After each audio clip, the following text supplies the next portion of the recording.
Itong impeachment court hindi nawala ng jurisdiction kahit ibinalik sa Kamara ang impeachment complaint laban kay Vice President Sara Duterte. Ayon yan kay Senate President Francis Chis Escudero. Alamin natin ang mga balita sa pag-uulat ni Bombo J. Sigalvez.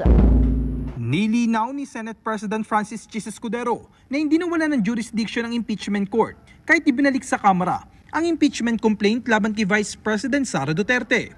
Ayon kay Escudero, malinaw sa motion na hindi pinapadismiss o itine-terminate ang mga reklamo laban kay VP Sara. Git pa ng Pangulo ng Senado, hindi sila makakapag-issue ng writ of summons kay Duterte kung wala silang jurisdiction.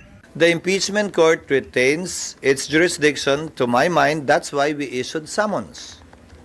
How can we issue summons if we do not have jurisdiction? And remember, the order issuing summons came after the vote. I think this is quite clear, even to young lawyers or young law students.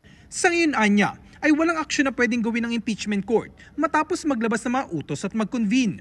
Hihintayin muna nila ang compliance ng magkabilang panig ang pagsusumiti ng sagot ng Vice Presidente sa loob ng 10 araw habang 5 araw sa panig ng prosecution at ang pagtugon ng prosecution sa utos ng impeachment court. It has been constituted and convened.